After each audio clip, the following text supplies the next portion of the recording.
सीताफल मंडी नाम के गांव में चार दोस्त थे। उनके नाम थे लड्डू, छोटू, बन्नू और मन्नू। लड्डू एक ठेले में कई किस्म के फल बेचता था। आप फल ले लो भैया, फल ले लो, आम लो, केले लो, चीकू लो, सीताफल ले लो भैया, तरबूज ले लो, खरबूज ले लो, सेब ले लो, सब ले लो भैया। यूं आवाज देते हुए पूरे गांव का चक्कर लगाता था।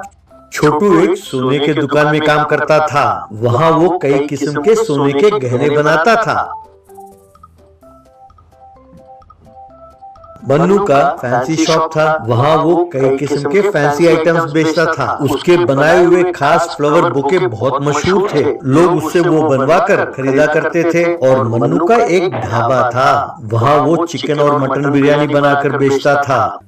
खास तौर पर उसका बनाया हुआ बॉइल्ड एग सलाद बहुत मशहूर था। वो अंडे उबालकर उनके छिलके निकालकर उसमें मसाला डालकर बेचता था। उसका स्वाद बहुत बढ़िया होता था, इसलिए लोग उसकी खूब प्रशंसा करते।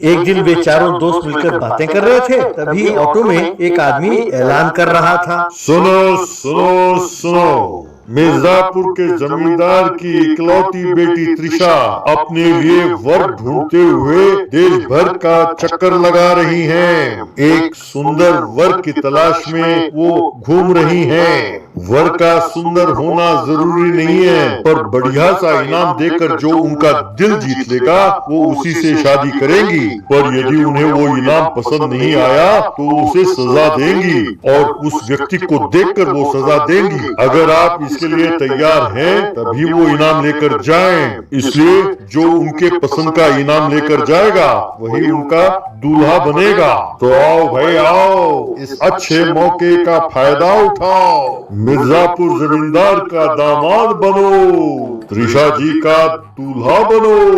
यूं आवाज दे रहा था। ये सुनकर उन चारों के मन में इच्छा जगी। लड्डू अपने मन में, अरे वाह, ऐसा मौका और फिर कभी नहीं मिलेगा। किसी तरह मुझे त्रिशा का मन जीतना होगा, उसे अपना पत्नी बनाना होगा, यूं सोच रहा था। छोटू अपने मन में, मिर्जापुर जमींदार का घर का दामाद, भाई वो जगह तो बहुत सुंदर है, मुझे किसी तरह उनका दामाद बनना होगा। यूं सोचा बन्नू। मैं त्रिशा को अपनी पत्नी बनाऊंगा तो कितना अच्छा होगा ना।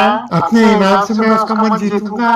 मन्नू, मैं किसी तरह त्रिशा का मन जीत लूंगा, तब ये साले मुझे देखकर चलेंगे। इस तरह छोटू अपनी दुकान में बैठ के त्रिशा का मन जीतने के लिए एक सुंदर सा हार बनाना होगा और उस हार को ले जाकर मैं उसे इनाम के तौर पर दूंगा, तब वो जरूर मेरी होगी। यूं सोचकर उसने एक सुंदर सा हार बनाया। बन्नू, मेरे बनाए हुए गुलदस्ते गांव में बहुत मशहूर है, लोगों को बहुत पसंद आता है, तो त्रिशा को क्यों नहीं पसंद आएगा। मैं उसे भी एक अच्छा सा गुलदस्ता दूंगा। यूं उसने एक सुंदर और बहुत बड़ा गुलदस्ता बनाया।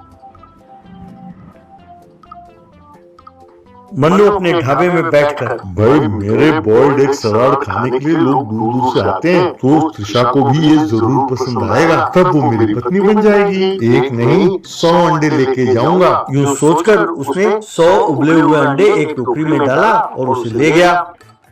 यूं तीनों मिलकर जमींदार के घर गए। वहाँ उन्होंने देखा कि त्रिशा एक सिंहासन पर बैठी है और उसके पास 4 मुस्टंडे बॉडीगार्ड खड़े थे। तब तक पता नहीं क्या हुआ, लेकिन कुछ लोग वहाँ सजा भुगत रहे थे। एक आदमी दीवार के पास सर के बल खड़ा था, तो दूसरा पानी के ड्रम में डूबा हुआ बैठा था। त्रिशा उनको देखकर, आप लोग भी मुझे इनाम देने आए हैं? आप देख रहे हो ना उनका क्या हाल है। अगर मुझे आपका तोहफा पसंद नहीं आया तो आपको सजा मिलेगी, सोच लो। छोटू, मेरा दिया हुआ इनाम आपको जरूर पसंद आएगा। ये सोने का हार मैंने बहुत मेहनत से बनाया है, मेरे तरफ से आपके लिए ये तोहफा है, कहकर उसने उसे दिखाया। तब त्रिशा, अरे मूर्ख, ऐसा कोई सोने का हार नहीं जो मैंने नहीं देखा। मुझे तुम्हारा ये सोने का हार बिल्कुल पसंद नहीं आया। सुनो, ये हार इसका मुंह में ठूसो। बस उन 4 मुस्टंडों ने मिलकर जबरदस्ती इसके मुंह में वो सोने का हार ठूसने लगे। वो बेचारा अपने पेट को पकड़कर बाप रे बाप बाप रे कहकर चिल्लाने लगा। मन्नू अच्छा हुआ इसे। त्रिशा जी, मेरा बनाया हुआ फूलों का गुलदस्ता सारे गांव में बहुत मशहूर है, इसीलिए मैंने खास आपके लिए एक सुंदर सा गुलदस्ता बनाया है, कहकर उसे दिखाया। तब त्रिशा, अरे मूर्ख, मुझे फूलों से खींच है और तुम मुझे एक पूरा गुलदस्ता दिखा रहे हो। सुनो, इसके मुंह में वो गुलदस्ता ठूसो। बस उन चारों बॉडीगार्ड्स ने उसके मुंह में वो फूलों का गुलदस्ता ठूसा। वो भी बेचारा अपने पेट को पकड़कर तड़पता रहा। फिर मन्नू, त्रिशा जी, मैं एक ढाबा चलाता हूँ, वहाँ मेरा बनाया हुआ एक सलाद बहुत मशहूर है, लोग बहुत पसंद करके खाते हैं, इसीलिए इनाम के तौर पर आपके लिए एक नहीं 100 अंडे उबाल कर लाया हूँ, कृपया स्वीकार करें, मुझे यकीन है कि आपको जरूर पसंद आएगा। तब त्रिशा, अरे मूर्ख नालायक, मैं एकदम शुद्ध शाकाहारी हूँ और तुम मुझे अंडा खाने को कहते हो। सुनो, इसके मुंह में वो 100 अंडे ठूसो। बस उन चारों ने मिलकर इसके मुंह में 100 अंडे ठूसे। वो चारों अपने अपने पेट पकड़कर अरे बाप रे माँ, कहकर गिड़गिड़ा रहे थे। फिर अचानक चारों हंसने लगे। ये देखकर त्रिशा के समझ में कुछ नहीं आया।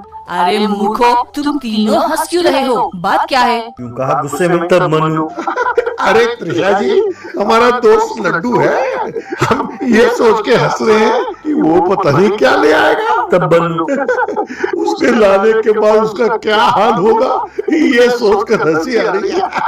बाप रे, हमारी हंसी नहीं रुक रही।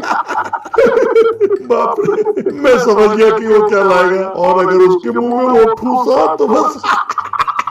यूं वे हंस रहे थे कि तभी लड्डू 2 बड़े बड़े तरबूज लेकर वहां आया। उसके समझ में नहीं आया कि ये तीनों हंस किस ले रहे हैं और उन्हें देखता रहा।